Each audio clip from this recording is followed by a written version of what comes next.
على محمد صلى الله عليه وسلم. Assalamualaikum warahmatullahi wabarakatuh. Innal hamdalillah wassalatu wassalamu ala Rasulillah wa ala alihi wa sahbihi wa man tabi'ahum bi ihsan ila yaumil qiyamah. Kepada seluruh para santri, para santriwati, kepada seluruh para penuntut ilmu yang hadir pada kesempatan malam ini, Madrasah Senin Malam Jembatan Meraih Cinta Ilahi. Semoga Allah memberikan kebaikan pada hati kita, semoga senantiasa memberikan kecintaan pada hati kita dan rahmat untuk saling tidak pernah bosan dan tidak pernah letih memberikan cinta kita kepada sesama muslim. Semoga kita senantiasa bisa berkontribusi yang baik untuk umat, untuk bangsa yang kita cintai. Semoga akan terjadi banyak perbaikan di hari-hari mendatang. Semoga tahun-tahun politik yang begitu panas tidak menjadikan hati kita saling bertikai dan bermusuhan. Pilihan boleh berbeda, tetapi kita tetap saling mencintai, supaya tidak ada lagi narasi perpecahan dan tidak ada lagi narasi permusuhan di antara anak bangsa. Dan semoga harapan ini Allah wujudkan dan Allah kabulkan untuk kita. Alhamdulillah, tentunya kita senantiasa bersyukur kepada Allah atas seluruh perkara yang kita jumpai dan kita dapatkan pada kehidupan kita.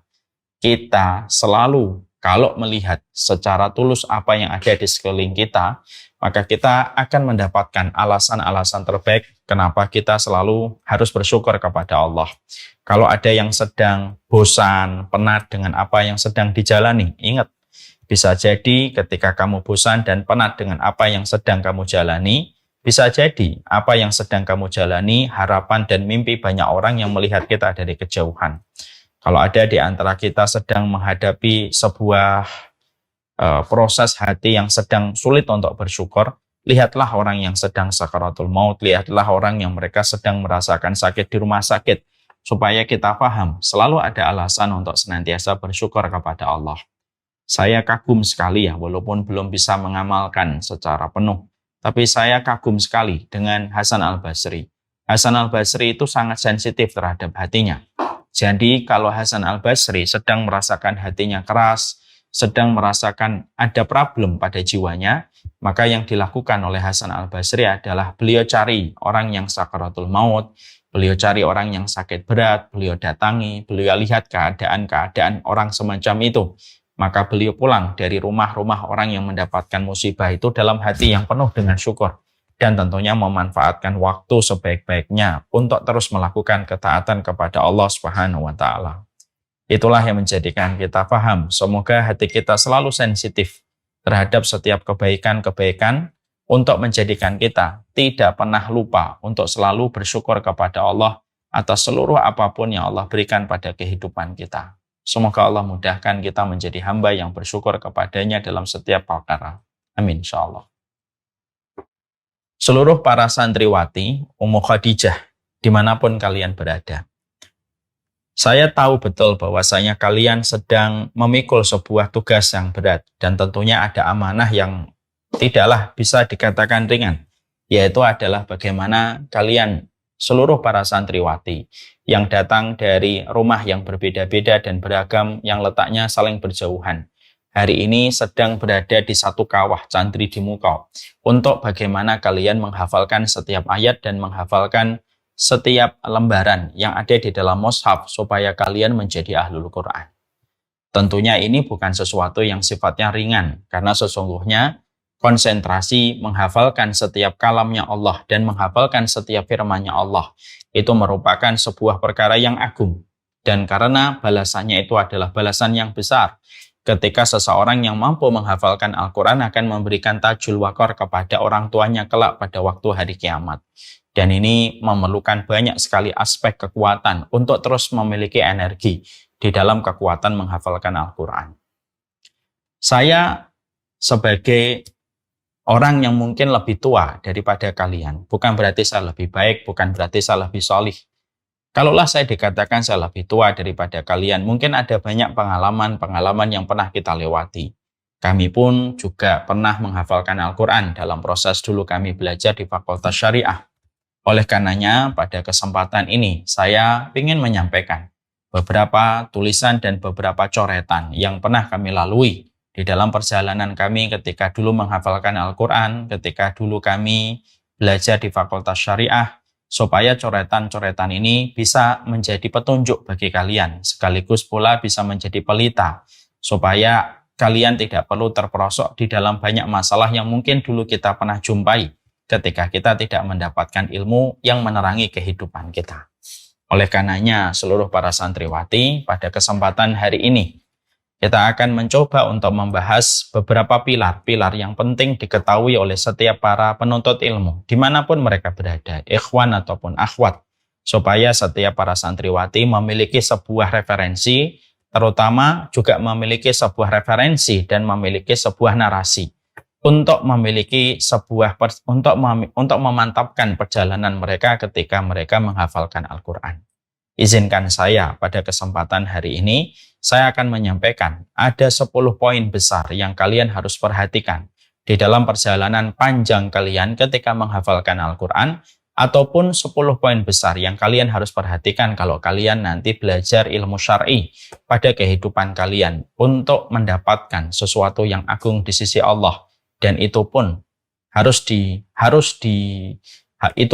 dibekali dengan sebuah perjalanan yang benar supaya kita mendapatkan sesuatu yang besar di sisi Allah sebagaimana yang menjadi harapan dan cita-cita kita. Apa itu 10 perkara yang harus dipahami oleh seluruh para santri dan seluruh para santriwati dalam perjalanan mereka untuk menghafalkan Al-Quran? Yang pertama, saya selalu mengingatkan kepada diri saya sendiri dan mengingatkan kepada kalian, seluruh para santriwati di Rumah Quran Ummu Khadijah. Yang pertama, yang paling penting adalah bagaimana kita di dalam keinginan kita dan komitmen kuat kita, yaitu adalah bagaimana kita ketika dalam kondisi kita menghafalkan Al-Quran, yaitu adalah bagaimana kita mengikhlaskan niat kita. Tidak ada yang bertengger, tidak ada yang tertera di dalam hati kita kecuali adalah mengikhlaskan niat kita. Ikhlaskan niatmu, karena sesungguhnya ini merupakan sesuatu yang sangat besar dan merupakan sesuatu yang sangat agung. Karena ini merupakan sesuatu yang sangat agung dan ini merupakan salah satu hal penting yang harus kita perhatikan, maka janganlah kita melewati satu hari dalam setiap jadwal ketika kita mempelajari ilmu syar'i dan di dalam perjalanan kita berjibaku untuk menghafalkan setiap ayat yang tertera di dalam Al-Quran kecuali adalah selalu menjaga niatan keikhlasan yang ada pada hati kita. Tentunya ada banyak sekali aspek yang menjadikan kita harus mengerti kenapa aspek hati kita untuk senantiasa ikhlas merupakan aspek yang paling penting di dalam kita menghafalkan Al-Quran ataupun ketika kita mempelajari ilmu syar'i. Tentunya yang pertama karena kita harusnya sangat khawatir sekali apabila perjalanan kita menuntut ilmu syar'i, apabila di dalam perjalanan kita menghafalkan Al-Quran, lalu kita salah di dalam niat kita, lalu kita mencari syuhrah, mencari keterkenalan, kita mencari famous, kita mencari supaya kita menjadi orang yang dikenal di dalam kehidupan umat, maka sesungguhnya kita harus paham, Allah menciptakan satu tempat yang paling mengerikan di dalam neraka, diperuntukkan bagi mereka yang menghafalkan Al-Quran bukan karena Allah, dan bukan semata-mata ikhlas mengharapkan ridhonya Allah. Saya pernah menyampaikan sebuah hadis, Inna fi jahannam lawadiyan, inna jahannam la tata'awwad min dalikal wadi kulla yawmin sab'a marratin. Sesungguhnya di jahannam itu ada sebuah tebing yang jahannam saja berlindung diri dari tebing itu. Dan sesungguhnya di dalam tebing itu, bahwasanya di dalam tebing itu ada sebuah lereng yang tebing itu pun berlindung diri dari lereng tersebut. Dan di dalam lereng tersebut ada sebuah lubang di mana lereng itu pun berlindung dari lubang tersebut. Dan sesungguhnya lubang itu pun dan di dalam lubang itu terdapat seekor ular yang mana lubang itu pun berlindung diri dari ular itu. Dan tidaklah ular itu diciptakan oleh Allah. Dan tidaklah ular itu diciptakan oleh Allah kecuali adalah bagi mereka yang senantiasa min hamalatil Quran, untuk orang-orang yang mereka menghafalkan Al-Quran tetapi mereka bermaksiat kepada Allah ketika mereka memiliki niatan di mana niat mereka bukan karena Allah semata menghafalkan Al-Quran.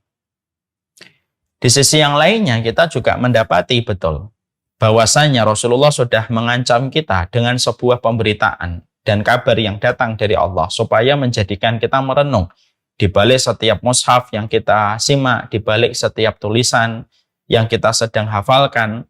Ketika Rasulullah mengatakan, man ta'allamal ilma yubtagha bihi wajhullah la yata'allamuhu illa liyusiba aradan minad dunya lam yarih raihatal jannah. Siapapun yang mencari ilmu, yang niatan untuk mencari ilmu harusnya diniatkan semata-mata karena Allah. Lalu dia mencari ilmu itu bukan karena Allah dia mencarinya, tapi karena ingin mendapatkan sekeping dari kenikmatan dunia, dia tidak akan pernah mencium baunya surga. Dan itu betul-betul tertuju kepada kita. Tertuju kepada saya sebagai orang yang menuntut ilmu syar'i, juga tertuju kepada kalian yang sedang berjibaku dan sedang berjuang menghafalkan Al-Quran. Yang paling sulit bukanlah ketika meletakkan setiap ayat di dalam akal kita, tetapi yang paling sulit adalah bagaimana kita senantiasa waspada terhadap hati kita, supaya hati kita senantiasa dalam kondisi yang ikhlas, bahwasanya tidak ada yang kita niatkan kecuali adalah karena Allah semata. Ada iming-iming dan ada bujukan supaya kita terkenal, supaya kita diakui, supaya kita dianggap sebagai orang yang alim, supaya kita mendapatkan duniawi di balik apa yang kita hafalkan. Waspadalah, karena ketika virus ini masuk kepada hati setiap penuntut ilmu, kepada setiap para santriwati, virus dunia, virus keterkenalan, virus syuhrah, dan virus yang menjadikan kita punya niatan-niatan selain niatan untuk memberikan dan mendapatkan rahmatnya Allah dan memberikan tajul wakor kepada orang tua kita, maka sungguh kita akan mendapatkan kecelakaan yang paling tragis dalam kehidupan di akhirat. Orang yang telah berjibaku di dalam bersama Al-Quran, bermuamalah di dalam Al-Quran, menghafalkan Al-Quran, tetapi justru mereka akan menjadi orang yang paling dibenci oleh Allah karena niat yang ada pada hatinya bukan semata-mata karena Allah. Maka tolong perhatikan masalah ini untuk saya dan untuk kalian para santriwati.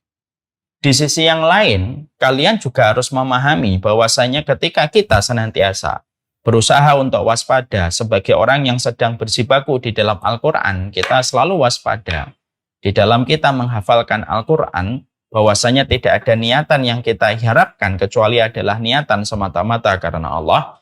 Maka kita harus mengerti, siapapun yang terjaga niatnya untuk menghafalkan Al-Quran, dia terhindar dari apa yang tadi diberitakan oleh Rasulullah. Di sisi yang lainnya, Allah itu akan memudahkan kita ketika kita senantiasa mengikhlaskan apa yang kita niatkan semata-mata karena Allah.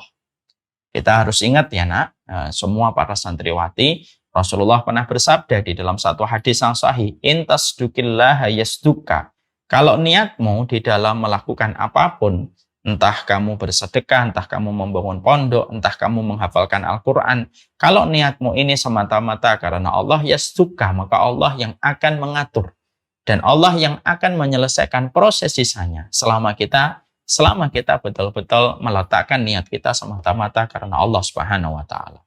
Maka ini termasuk salah satu hal yang kita harus mengerti. Ada satu kejadian kisah nyata, ada seorang Arab Badui ya, yang menolak ketika dia diberikan ghanimah. Padahal ghanimah itu miliknya dan itu haknya. Ketika dia menolak ghanimah, maka dia menyerahkan kembali ghanimah, harta yang didapatkan dari peperangan. Menyerahkan kembali kepada Rasulullah SAW. Ketika menyerahkan kepada Rasulullah SAW, maka Rasulullah bertanya, kalau kamu tidak ingin ghanimah dalam peperangan, karena ini hakmu, apa sih yang ingin kamu harapkan? Saya ingin ya Rasulullah, kalau terjadi peperangan kembali, saya tertancap tombak di sini, lalu saya tersungkur mandi, lalu saya tersungkur meninggal dunia di dalam peperangan. Sebuah permintaan yang cukup detail yang dia sebutkan ketika berhadapan dengan Rasulullah. Maka pada saat itu Rasulullah ketika mendengar kabar yang disampaikan olehnya, maka Rasulullah berkata, intasdukillaha yasduka. Kalau memang niatmu bahwasanya kamu ingin tertancap tombak di lehermu, lalu kamu tersungkur meninggal di peperangan, maka sesungguhnya kalau niatmu ikhlas, ingin mendapatkan ini, maka sesungguhnya Allah yang akan menyelesaikan apa yang telah menjadi niat yang kamu berikan semata-mata untuk Allah.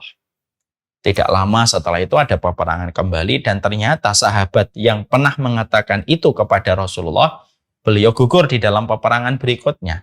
Di dalam peperangan itu sahabat tersebut tertancap dengan tombak di lehernya, persis dengan apa yang dia sampaikan. Dan sempat dilihat oleh Rasulullah. Rasulullah sampai begitu, Rasulullah kaget melihatnya. Rasulullah melepaskan jubahnya, Rasulullah lalu menyelimuti sahabat tersebut ketika beliau meninggal dunia dengan tertancap tombak di lehernya. Lalu pada saat itulah Rasulullah kemudian mensolatinya dan mengatakan di dalam akhir doanya, Allahumma hada Allah, inna hada abduka yuhajiru fi sabilika faqatala hatta qutila wa ana syahidun ala dzalika. Ya Allah, ini adalah hambamu. Dia datang, dia berhijrah, dia berjihad, lalu dia berperang dan sampai dia terbunuh, dan aku yang akan menjadi saksi untuknya dalam kehidupan kelak di akhirat. Itu menunjukkan, Masya Allah ya, yang memudahkan kita untuk memahami setiap ilmunya Allah dan memahami setiap kalamnya Allah, untuk mudah kita berinteraksi, menghafalkan Al-Quran, mentadaburinya, yaitu adalah memastikan bahwasanya organ terpenting kita itu hanya tertuju kepada Allah. Dan organ terpenting kalian dan saya itu hati kita. Ya. Jadi para santri itu tidaklah dia membuka Al-Quran dan sebelum dia membuka mushaf, kecuali adalah menjaga hatinya dulu. Ayat demi ayat akan saya hafalkan. Apakah saya cuma ngejar target, ataukah saya ngejar setoran, ataukah saya cuma tidak ingin dimarahi sama musyrifah, maka niatnya dulu yang harus dijaga. Tidaklah kita menjumpai orang-orang yang mereka dimudahkan di dalam menghafalkan Al-Quran, dan memang betul-betul dia mengamalkan kehidupannya sesuai dengan apa yang dia hafalkan, kecuali itu datang dari hati yang betul-betul ikhlas karena Allah.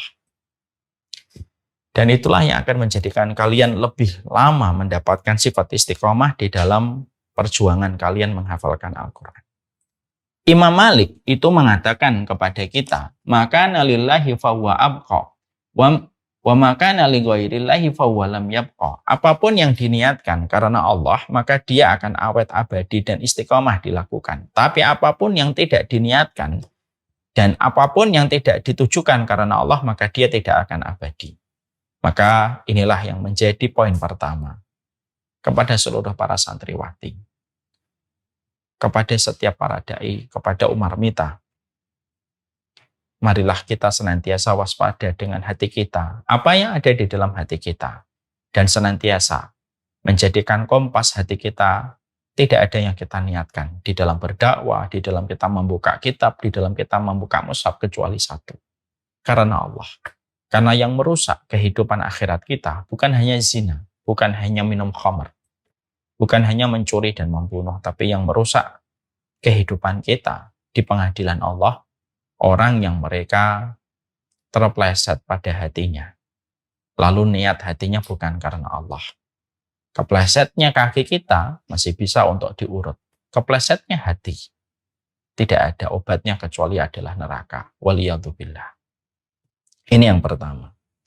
Yang kedua, yang kita harus paham dan harus kita mengerti kepada seluruh para santri di dalam proses kalian ketika menghafalkan Al-Quran. Yaitu adalah kalau kalian menghafalkan Al-Quran, sudah berjibaku, berusaha, waspada, dan betul-betul menjaga hati kalian. Di dalam kalian menghafalkan Al-Quran, bahwasanya niat kalian itu betul-betul karena Allah, maka yang kedua, janganlah kalian merasa minder. Tegakkan kepalamu.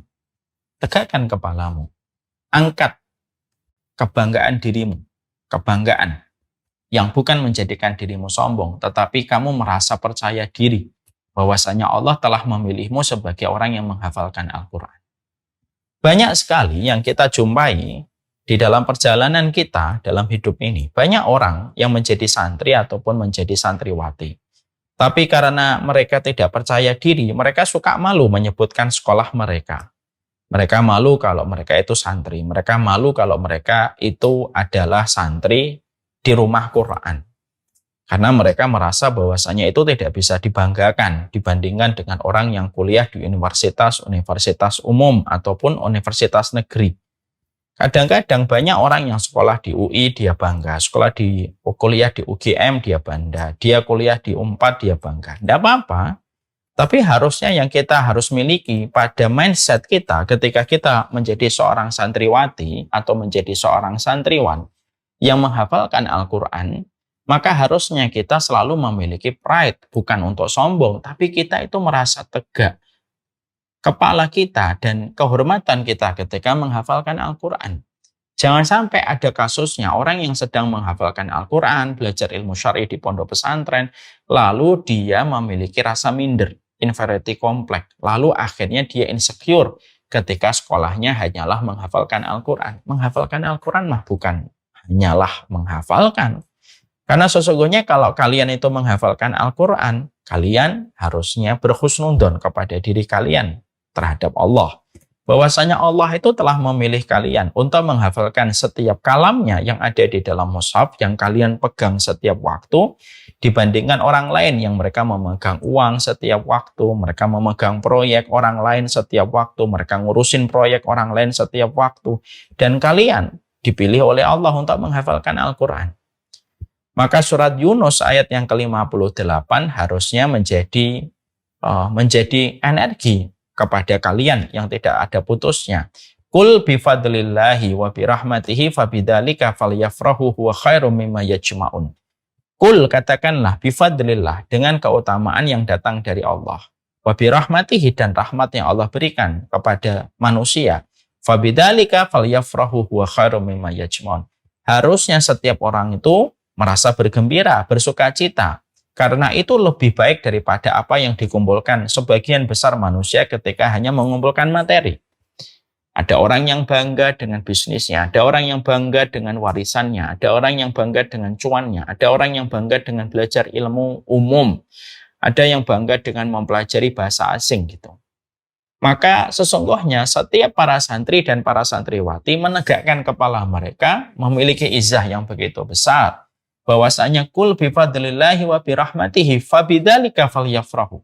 Sesungguhnya dengan keutamaan yang Allah berikan dan rahmatnya itulah yang menjadikan kita merasa pede. Bukan untuk sombong dan bukan untuk merendahkan orang. Tapi kita memiliki sebuah kepercayaan tinggi terhadap apa yang kita lakukan. Ya. Love what you do. Ya. Cintailah apa yang kamu lakukan. Ya. Do what you love. Maka kerjakanlah apa yang kamu lakukan dengan cinta. Dan kita tidak mungkin love what you do. Kita tidak mungkin mencintai apa yang kita lakukan kalau kita merasa minder. Tidak perlu kalian merasa minder. Misalkan teman kalian ada yang kuliah di Undip, teman kalian ada yang kuliah di misalkan UNS gitu, UMS gitu. Tidak usah merasa minder. Saling menguatkan saja, saling menyampaikan kepada temannya. Ini Allah membagi-bagi ilmu kita. Kamu pelajari ilmu umum, saya mempelajari ilmu Al-Quran, saling menasihati di masa mendatang, dan tidak perlu kita saling merendahkan. Tapi penting bahwasanya kalau kita sudah berada pada track yang ditetapkan oleh Allah, maka sesungguhnya jangan pernah menunduk pada sebuah jalan yang Allah pilihkan untuk kita ketika jalan itu mengarah kepada urusan akhirat yang membangun kehidupan masa depan yang lebih baik, dan kehidupan masa depan itu nanti kehidupan kita di akhirat. Kenapa saya memiliki poin ini? Saya memiliki poin ini karena saya pernah menjumpai ada santri yang mereka itu merasa tidak pede kalau mereka itu diketahui dari pesantren. Akhirnya banyak santri yang mereka itu gegap gitu. Sehingga mereka kalau ditanya, sekolahnya di mana? Mereka malu menyebutkan nama pondok pesantrennya, dan itu perilaku yang tidak benar. Gimana kita bisa mencintai apa yang kita lakukan kalau kita saja tidak merasa percaya diri? Padahal ini kan anugerah dari Allah. Siapa yang mempertemukan kalian dengan rumah Ummu Khadijah? Kan Allah. Kalian ketemu informasi ini, tapi yang mempertemukan kalian dengan informasi itu sampai kalian sekolah di situ itu karena Allah. Saya dulu di Fakultas Syariah, saya dulu di pondok. Tidak mungkin Allah itu menjadikan kehidupan saya hanya kebetulan. Ya sudahlah, kebetulan saya di pondok, melanjutin di Fakultas Syariah. Tidak mungkin. Allah pasti memberikan kepada kita sebuah hikmah yang besar. Dan beruntunglah kalau kita dipilih olehnya untuk mempelajari ilmu syar'inya. Kalau kita dipilih olehnya untuk mempelajari Al-Quran. Khairukum man ta'allamal Quran wa 'allamahu. Ini sangat terkenal sekali. Walaupun hadis ini sangat mulia, tapi ternyata belum tentu setiap orang merasa bangga dengan Al-Qur'annya. Sampai dia betul-betul harus percaya diri bahwasanya Quran itu memuliakan kita. Itu yang kalian harus paham. Ini yang kedua. Nanti dibaca surat Yunus 58. Yang ketiga, ketika kalian itu menjadi seorang santri dan menjadi santriwati, yang ketiga yang sangat penting sekali adalah bahwasanya kalian harus memiliki cita-cita yang tinggi. Karena sesungguhnya sunnah agama yang kita imani itu mengkondisikan supaya kita pada perjalanan hidup kita itu selalu memiliki cita-cita yang tinggi. Tentunya selain cita-cita mendapatkan surga. Tapi kita tidak boleh di dalam kehidupan kita lalu tidak memiliki sebuah hasrat untuk memiliki cita-cita yang besar. Supaya ketika kita memiliki cita-cita yang besar, kita terus bergerak secara dinamis untuk mewujudkan cita-cita besar yang kita miliki. Dan sesungguhnya memiliki cita-cita yang besar itu merupakan karakternya para sahabat dan para ahlul ilmi. Ya, ini kita harus paham. Memiliki cita-cita besar. Maka memiliki cita-cita besar ini Masya Allah. Ya, kita tentunya belajar setidaknya dari apa yang ditulis oleh Imam Ad-Dahabi. Ketika Imam Ad-Dahabi menerangkan kepada kita tentang pertemuan 4 sahabat kecil yang mana mereka berkumpul di Hijr Ismail lalu mereka berdoa. Di situ ada Urwah bin Zubair, di situ ada Mus'ab bin Zubair, di situ ada Abdullah bin Zubair, dan di situ ada Abdullah bin Umar. Maka mereka sepakat, ayo kita berdoa dan menggantungkan asa kita kepada Allah supaya Allah memberikan sesuatu yang besar pada kehidupan kita. Maka pada saat itu majulah Urwah bin Zubair, dia berdoa semoga beliau menjadi ulama. Sebuah cita-cita besar menjadi ulama besar, dan Urwah bin Zubair itu salah satu ulama besar. Lalu majulah itu Abdullah bin Zubair. Abdullah bin Zubair itu ingin sebagai khalifah, cita-cita besar, ingin jadi khalifah untuk seluruh rakyat kaum muslimin pada saat itu. Yang ketiga yaitu adalah Mus'ab bin Zubair. Mus'ab bin Zubair ingin menjadi pemimpin Irak dan menikahi 2 wanita. Ada yaitu Aisyah binti Tolha dan Sukainah. 2 wanita solehah yang terkenal dengan kecantikan dan kepintarannya. Dan kata Imam Ad-Dahabi, 3-tiganya dikabulkan oleh Allah. Abdullah bin Zubair menjadi khalifah. Urwah bin Zubair akhirnya beliau menjadi seorang ulama. Dan kita juga menjumpai pula bagaimana Mus'ab bin Zubair menjadi pemimpin Irak dan berhasil menikahi 2 wanita solehah yang terkenal dengan kepintaran dan kecantikannya. Adapun saat itu Abdullah bin Umar, beliau berkata, saya ingin diampuni dosa-dosanya oleh Allah. Kita tentunya paham, menjadi santriwati ataupun menjadi santri, menjadi thalib, maka tidak boleh bagi kita itu bercita-cita rendah.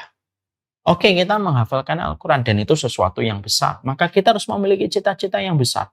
Saya kalau bisa nanti memiliki universitas Al-Quran. Oh, saya ingin memiliki yaitu litbang tentang Al-Quran.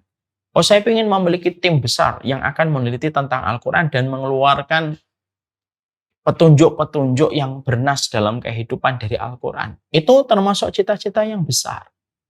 Sehingga ketika kita memiliki cita-cita yang besar, maka kita akan tergerak terus untuk bisa mewujudkan apa yang telah menjadi cita-cita kita.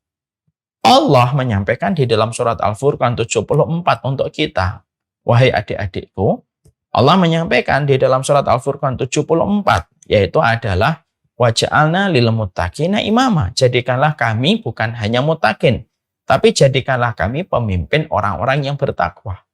Allah menyuruh kita bukan hanya sekedar menjadi muttaqin, tapi Allah menyuruh kita supaya kita betul-betul menjadi pemimpin orang yang bertakwa.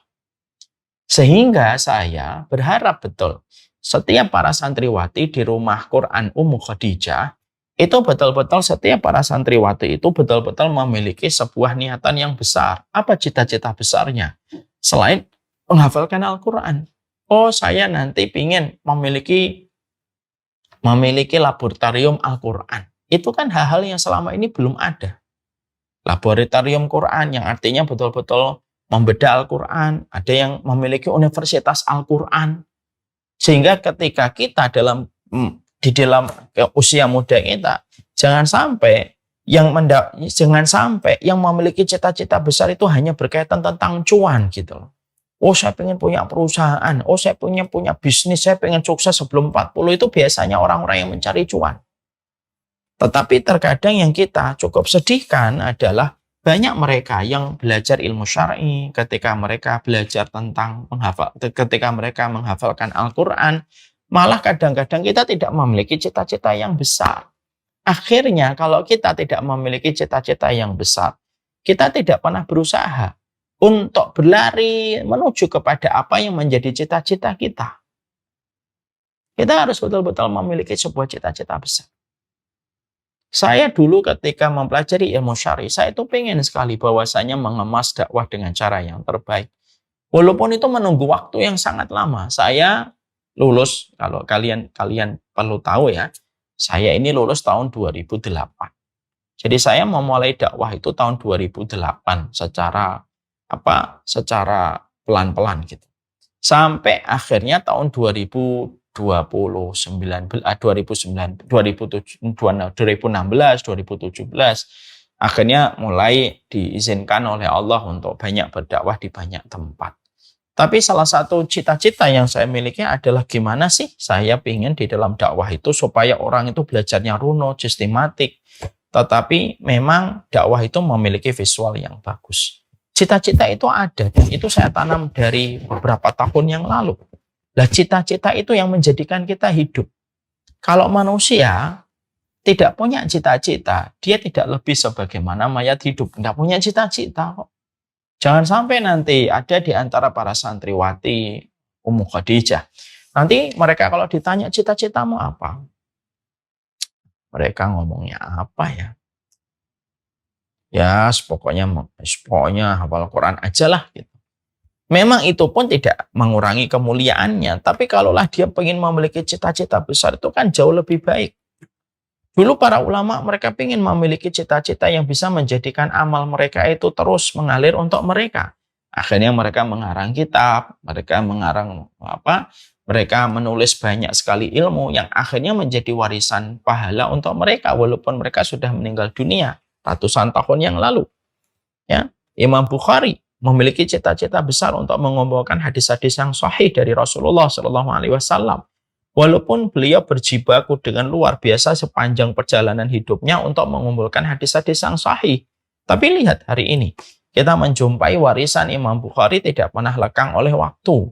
Dan tidak pernah lekang oleh waktu sampai hari ini. Imam Bukhari sering disebut, kitabnya sering dibahas. Dan beliau seakan-akan hidup ratusan tahun walaupun beliau telah wafat ratusan tahun yang lalu.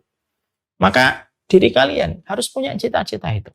Ada yang punya cita-cita, wah di kampung saya belum ada rumah Al-Quran yang bagus, yang bersih, yang betul-betul bisa menjadi daya tarik orang untuk mau menghafalkan Al-Quran. Buatlah, antumlah menjadi salah satu pionirnya untuk mewujudkan itu. Makanya para santriwati hendaklah mereka senantiasa memperhatikan masalah ini supaya kita dalam kehidupan ini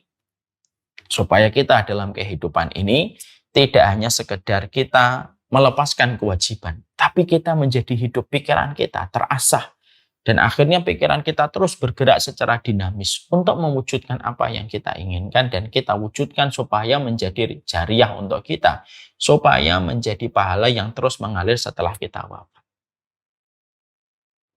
Itu yang ketiga. Yang keempat, yaitu adalah perbaikilah hubunganmu dengan orang tua. Ini penting ini. Jadi yang keempat adalah setiap para santriwati jangan pernah di dalam usaha kalian, di dalam perjuangan kalian, ketika kalian berhadapan dengan Al-Quran, jangan sampai itu menjadi alasan kalian untuk mengasingkan diri dan menjauhkan diri kalian dari orang tua. Karena apa? Perbaikilah hubunganmu dengan orang tuamu. Tidak sedikit para santri merasa bahwasanya ketika dia sedang berjibaku dengan Al-Quran, maka akhirnya mereka merasa bahwasanya orang tuanya tidak paham, orang tuanya tidak mengerti. Lalu akhirnya apa? Dia suka merendahkan orang tuanya hanya karena merasa dia banyak hafalan Qur'annya. Ini tidak boleh. Kita harus ingat surat Maryam ayat yang ke-32. Wa barram biwalidati walam yaj'alni jabbaran syaqiyya. Karena aku baik kepada ibuku, maka aku tidak dijadikan Allah kasar dan aku tidak dijadikan oleh Allah celaka. Berarti sesungguhnya salah satu di antara perkara yang cukup penting adalah proses kalian menghafalkan Al-Quran supaya kalian dimudahkan oleh Allah. Perbaikilah hubungan kalian dengan pintu tengahnya surga. Min ausati babil jannah. Perbaikilah pintu tengah surgamu. Karena kalau kamu sudah memperbaiki pintu tengah surgamu, yaitu adalah ibumu, dan bapakmu, maka sesungguhnya urusan di dunia itu akan kecil, beres dengan sendirinya dan dengan mudahnya. Selama kalian memperbaiki yang paling besar, yaitu adalah pintu tengahnya surga. Dan mendapatkan pintu tengahnya surga itu bukan dengan sholat saja. Bukan hanya sekedar kita puasa, tapi memperbaiki dan mendapatkan pintu tengahnya surga itu adalah yaitu memperbaiki hubungan kita terus-menerus dengan orang tua kita, terutama ibu dan kepada bapak. Kalau kalian di rumah Quran Ummu Khadijah, kalian mendapatkan akses telepon, maka janganlah kalian nelpon siapapun kecuali menelpon kepada ibunya pertama kali dan nelpon kepada bapaknya. Ingat ya ayatnya, dan kalian saya yakin sudah hafal ayatnya. Ayatnya jelas, Allah menyampaikan wa barram biwalidati walam yaj'alni jabbaran syaqiyya. Karena aku berbuat baik kepada ibuku, walam yaj'alni jabbaran syaqiyya, maka tidak dijadikan aku celaka dan tidak dijadikan aku kasar. Lah, orang yang mereka senantiasa ketika mereka senantiasa memperbaiki dan mereka berbuat baik kepada ibunya, tidak dijadikan celaka, berarti semua urusannya itu kan ditanggung sama Allah, tidak dijadikan celaka kok. Nah, inilah yang menjadi salah satu key to success, yaitu kunci untuk sukses itu adalah kita memperbaiki hubungan kita dengan Allah. Kita memperbaiki hubungan kita dengan orang tua kita. Tidaklah kita kalau punya kesempatan untuk berkomunikasi, teleponlah ibunya. Jangan siksa orang tua kita dengan rasa rindu. Jangan siksa orang tua kita dengan berbagai macam sikap kita yang tidak menyamankan dan tidak menenangkan hatinya. Kalau kita mampu menenangkan, tenangkan hatinya. Ya. Dan kalau saya dulu sampai kalaupun sakit, saya nggak mau ngasih tahu. Kenapa? Ya karena saya tidak mau hati orang tua saya gelisah. Saya selalu memberitahu yang betul-betul bisa menyenangkan untuk mereka. Kalian sering nggak dapati ada orang tampaknya biasa, mungkin hafalan Qurannya tidak sebagaimana yang lain. Hafalan Qurannya biasa, tapi kehidupannya seakan-akan dipermudah oleh Allah. Kalau kalian pernah melihat orang yang biasa, kemampuannya juga biasa, tapi kehidupannya seakan-akan dimudahkan oleh Allah dalam kebaikan, dalam ketaatan, bahkan urusan duniawi mereka dimudahkan,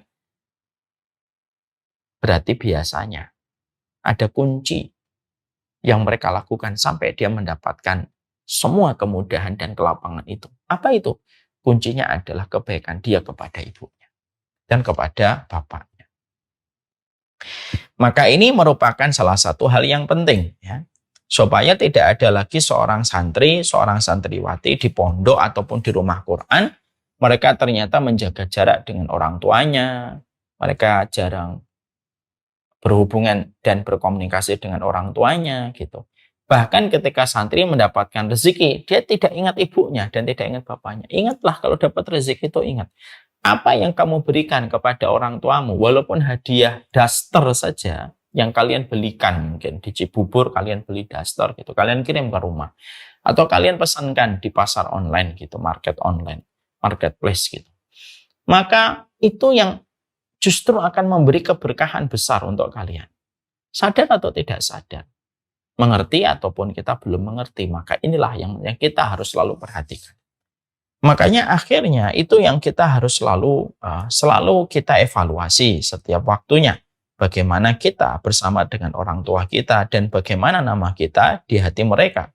Mintalah ridho kepada mereka. Jangan malu untuk mengatakan, saya minta ridhonya Mi, saya minta ridhonya Mak, saya minta ridhonya Mah, saya minta ridhonya Bunda dan Ibu. Karena apa? Disitulah Allah akan memberimu dengan 2 jaminan dan 2 garansi. Walam yaj'alni jabbaran syaqiyya. Itu yang kita harus paham. Itu yang keempat. Yang kelima, yang penting adalah di dalam proses kita belajar, di dalam proses kita, dalam perjuangan panjang kita untuk menghafalkan Al-Quran, harus ada orang yang kita jadikan role model. Selain Rasulullah SAW, selain para sahabat, selain para tabi'in, selain para tabi'ut tabi'in.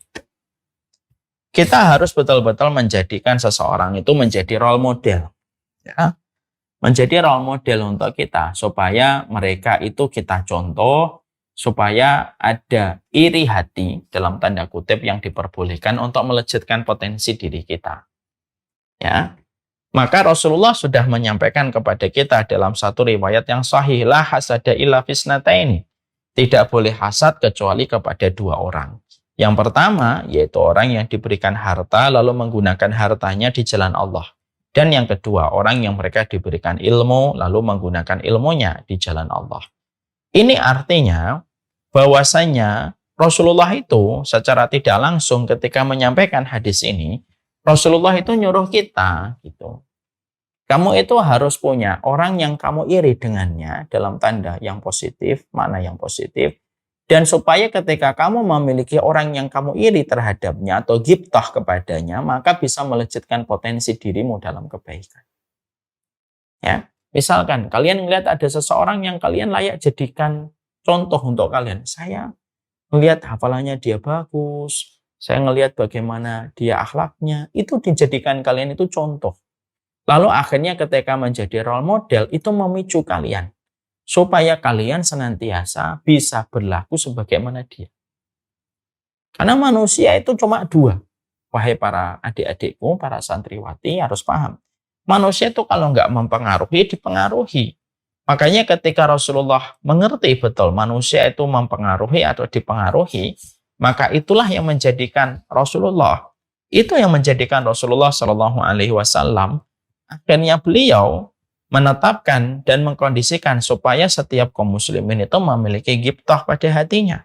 Supaya ghibtah itu memicu dirinya, bisa mendekatkan dirinya, bisa memberikan ikhtiar pada hidupnya, supaya bisa menyerupai orang yang dia jadikan role model. Karena itu penting.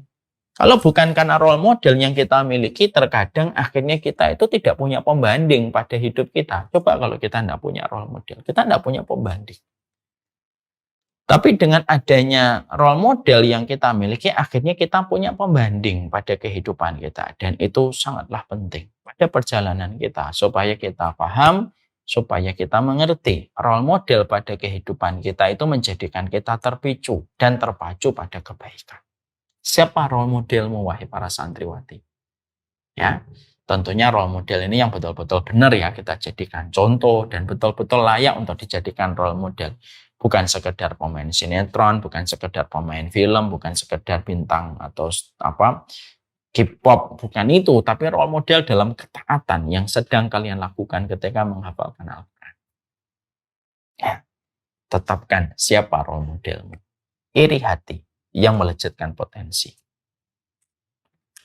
Kemudian itu yang kelima. Yang keenam.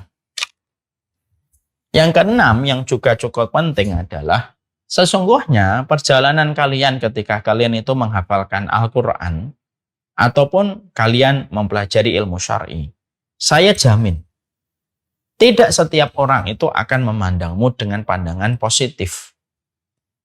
Tidak setiap orang mencintaimu dan tidak setiap orang itu menyukaimu. Maka kalaupun akhirnya nanti episode kehidupanmu bertemu dengan orang yang membulimu, mencelamu, mencacimu, maka jadikanlah setiap komentar bulian itu menjadi pemicu semangatmu. Ya, itu menjadi pemicu semangatmu dalam kehidupan ketika kamu itu menghafalkan Al-Quran. Karena pasti ada orang yang datang untuk membuli dalam perjalanan hidup kita dan kita tidak pernah tahu siapa yang membuli kita. Kalaupun ada orang yang membuli kita pada perjalanan hidup kita, maka pastikan bahwasanya setiap bulian itu tidak menguburkan kita. Tapi bagaimana kita berkomitmen kuat bahwasanya setiap bulian itu bisa menjadikan kita semakin terpacu di dalam kehidupan kita supaya kita paham bahwasanya bulian itu tidak layak menjadikan kita celaka dan bulian itu tidak layak menguburkan kita pada kualitas kehidupan kita. Ini yang kita harus paham.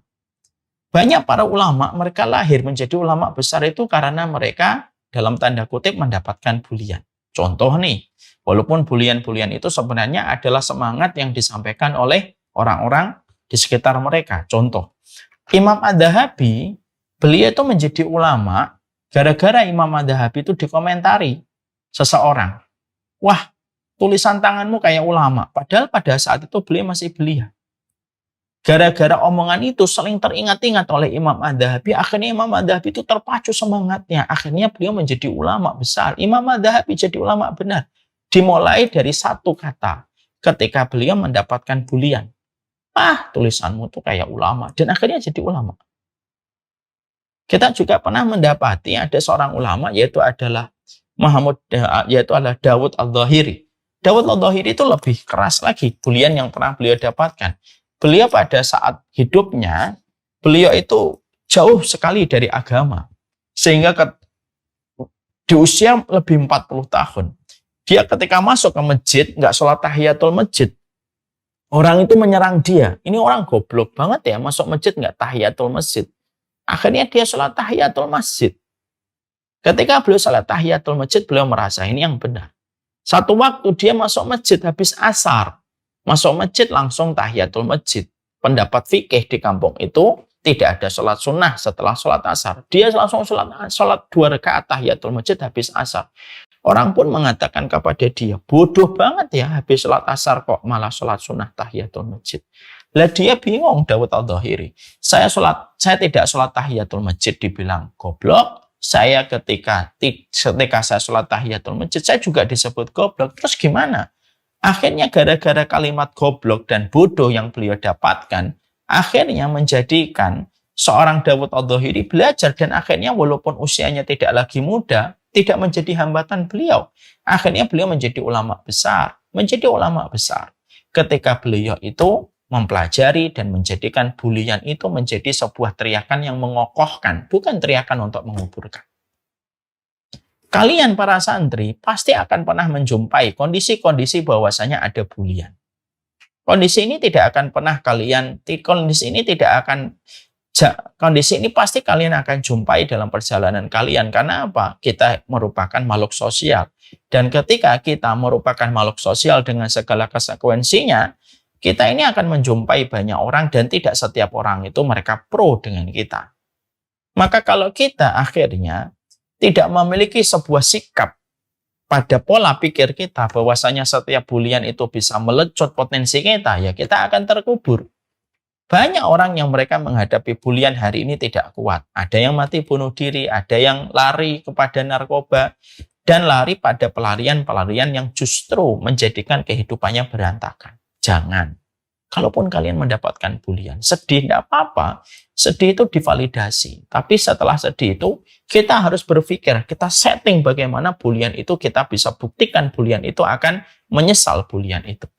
Dan itu kalimat yang baik. Ada satu ulama namanya Abu Ja'far At-Tahawi. Ya, mungkin kalian pernah mendengar Abu Ja'far At-Tahawi, seorang ulama besar. Tapi tahukah kalian dan sadarkah kalian Abu Ja'far At-Tahawi itu jadi ulama besar karena pernah dikomentari sama pamannya. Jadi Abu Ja'far At-Tahawi itu ketika masih kecil seusia Basam, seusia Ja'far. Maka sesungguhnya Abu Ja'far At-Tahawi ini proses belajarnya lambat. Maka pamannya Imam Muzani saat itu komen, aduh Bu Ja'far nih ini susah jadi ulama kamu nih kalau kayak gini. Gara-gara perkataan itu membekas kepada Abu Ja'far At-Tahawi dan beliau belajar, betul-betul belajar. Gara-gara perkataan itu, beliau tidak dendam sama pamannya, beliau tidak sama sekali merasa benci sama pamannya, enggak. Dia rubah kalimat itu dan dia afirmasi, dia jadikan kalimat itu adalah, oh ini kalimat dari pamanku untuk memberi semangat kepada saya. Dan akhirnya jadi ulama besar. Bahkan kebesaran nama Abu Ja'far At-Tahawi itu lebih besar daripada besarnya nama Imam Muzani. Makanya sampai Abu Ja'far At-Tahawi itu berkata, kalaulah pamanku Muzani masih hidup, mungkin dia harus membayar kafaroh karena dia pernah Karena dia pernah mengatakan orang semacam diriku tidak mungkin jadi ulama dan Allah izinkan saya jadi ulama. Maka dia harus membayar kafarah. Itu menjadikan kita akhirnya karakternya seorang penghafal Al-Quran, orang yang belajar ilmu syar'i. Itu adalah bagaimana mereka itu menjadikan setiap bulian, setiap orang yang kontra itu justru memicu kita supaya melejitkan potensi kita. Teriakan itu harusnya mengokohkan. Teriakan itu tidak boleh menjadikan kita menjadi rapuh. Ya. Makanya akhirnya memiliki manajemen yang baik. Karena apa? Sampah saja bisa kalau disikap, kalau diperlakukan, digunakan sampah itu dengan tepat, maka sampah itu akan menjadi komoditi yang bisa dijual. Itu sampah. Nah, bulian itu kayak sampah, tapi selama kita punya ilmu manajemen yang baik pada diri kita, maka kalian para santri, para santriwati di Rumah Quran Ummu Khadijah, maka sesungguhnya kalian itu bisa untuk melejitkan potensi kalian. Maka sesungguhnya itu yang harus selalu kita miliki. Ingat ya, hidup tidak semanis ketika kita berada di dalam pelukan ibu dan bapak kita. Dan hidup itu tidak setenang ketika kita di balik dinding rumah kita. Kalau kita sudah keluar rumah, kita akan berjumpa dengan ragam manusia, dengan ragam sifatnya, karakternya, dan bagaimana mereka berinteraksi. Dan kita tidak bisa mengharapkan setiap orang itu bisa berbuat baik sebagaimana ibu dan bapak kita. Tidak bisa, mustahil kita akan bisa mendapatkan itu. Maka cara kita bukan memaksa kondisinya itu supaya mereka baik sama kita, tapi kita memiliki sistem imun atau sistem antivirus yang baik supaya kalimat itu tidak meracuni kita. Tidak membahayakan virus pada komputer selama kita memiliki antivirus yang lebih hebat. Kalau kita update antivirus kita, virus apapun itu bisa dideteksi sebelum masuk ke komputer kita ataupun ke gadget kita. Tapi kalau kita tidak punya antivirus, ya virus biasa pun bisa merusak sistem komputer yang kita miliki. Islam itu bukan hanya nyuruh kita sholat, tapi Islam itu juga mengkondisikan supaya kita punya antivirus yang terbaik. Salah satunya kalau kita dibully, dan kita harus ingat ya, Allah aja dibully, Rasulullah aja dibully, apalagi cuma kita yang kualitasnya tidak bisa dibandingkan dengan baginda Nabi Shallallahu Alaihi Wasallam. Ya, maka itu yang menjadikan kalian itu harus memahami betul bahwasanya itu harus betul-betul mengubah kalian. Kalau kalian tiba-tiba mendapatkan sebuah bulian, ini yang kita harus paham. Sifat berikutnya yang kalian harus miliki sebagai karakter penuntut ilmu dan para penghafal Al-Quran adalah bagaimana kalau kalian itu sedang berjibaku menghafalkan Al-Quran, maka sesungguhnya serahkanlah kepada waktu. Bagaimana kalian betul-betul serahkah kepada waktu. Ya, dulu ada ulama, Masya Allah ya, ini luar biasa contoh yang bagus.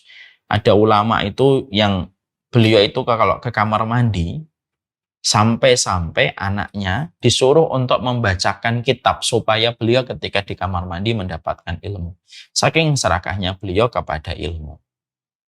Kita mendapati ada salah satu gurunya Imam Syafi'i yaitu Muhammad bin Abdissalam. Beliau itu kalau lagi belajar kok tiba-tiba pensilnya patah, beliau langsung menawarkan kepada teman-temannya, siapa yang pensilnya saya beli dengan harga 1 dinar. Harga 1 dinar sekarang itu harganya 1 juta.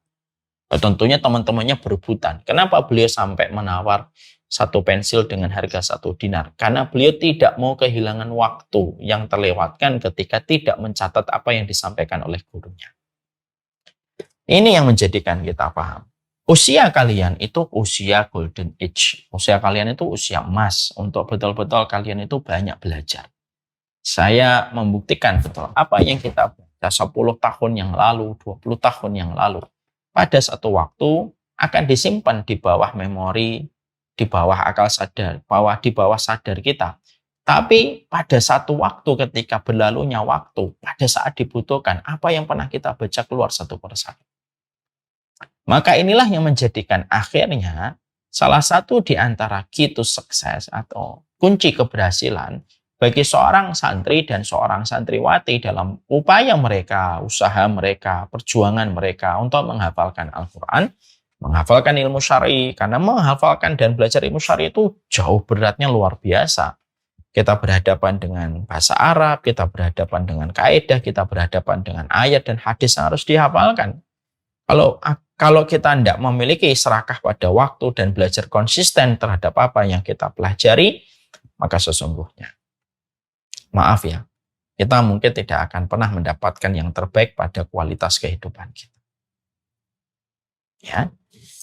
Kemudian yang berikutnya, setelah kita serakah kepada waktu, yang berikutnya adalah kita sebagai penuntut ilmu. Maka para ulama sudah mengatakan, ya, wanti-wanti kepada kita, jangan menyimpan 3 hal. Jangan menyimpan dendam, jangan menyimpan benci, jangan menyimpan hasad. Itu kata para ulama. Kenapa? Kepada setiap para penghafal Al-Quran, kepada setiap orang yang mereka sedang berjibaku dengan ilmu syar'i, mereka itu betul-betul harus menjaga hatinya supaya tidak ada hati yang menyimpan dendam, menyimpan benci, dan menyimpan hasad. Karena 3 perkara ini yang akan menggerogoti keberkahan Al-Quran. Dan kita khawatir ya, Rasulullah sudah mengingatkan kepada kita, munafiqi hadhil ummah qurra'uha. Munafiknya umat ini, kata Rasulullah, itu orang yang hafal Al-Quran. Kenapa kok bisa orang yang menghafalkan Al-Quran tapi justru ujungnya bisa menjadi munafik? Sebagaimana yang disabdakan oleh baginda Nabi Sallallahu Alaihi Wasallam. Karena hilangnya keberkahan. Makanya akhirnya para ulama itu menyampaikan, jangan sampai seorang penuntut ilmu, penghafal Al-Quran, yaitu adalah mereka itu menyimpan dendam, benci, dan hasad. Karena apa? Bermula dari dendam, benci, dan hasad, akhirnya menggurita, dan akhirnya menjadi bola salju. Semakin besar ke bawah, dan akhirnya merusak banyak keberkahan yang didapatkan, yang harusnya didapatkan ketika menghafalkan Al-Quran. Dari benci dan dendam, akhirnya dia bisa merubah satu kebenaran. Dari benci dan dendam, akhirnya dia bisa untuk menyembunyikan ayat-ayat hanya untuk merendahkan orang yang dia benci. Karena apa? Dari benci dan dendam itu bisa menjadi sebuah komoditi untuk melakukan apa saja. Dan bahayanya, kalau yang punya dendam, benci, dan hasad itu adalah orang yang menghafalkan Al-Quran, bahkan tidak menutup kemungkinan Qurannya pun akan dipakai untuk membenarkan sikapnya untuk dendam, benci, dan hasad kepada orang. Makanya akhirnya betul-betul kita harus menghindari betul. Makanya betul kata Imam Al-Ghazali, ilmu itu ibarat air hujan. Ilmu itu ibarat air hujan. Dia tawar. Kalau sudah mendarat ke permukaan bumi, tergantung akar mana yang menyerapnya. Kalau yang menyerapnya itu akar pohon kaktus, maka air hujan tadi akan menyakitkan setiap orang. Tapi kalau yang menyerapnya itu buah mangga, pohon mangga, maka air itu akan manis dan memberikan perlindungan dan memberikan keteduhan bagi mereka yang berteduh di bawah pohon mangga. Lah, ilmu itu kayak air hujan, tergantung hati yang menyerapnya.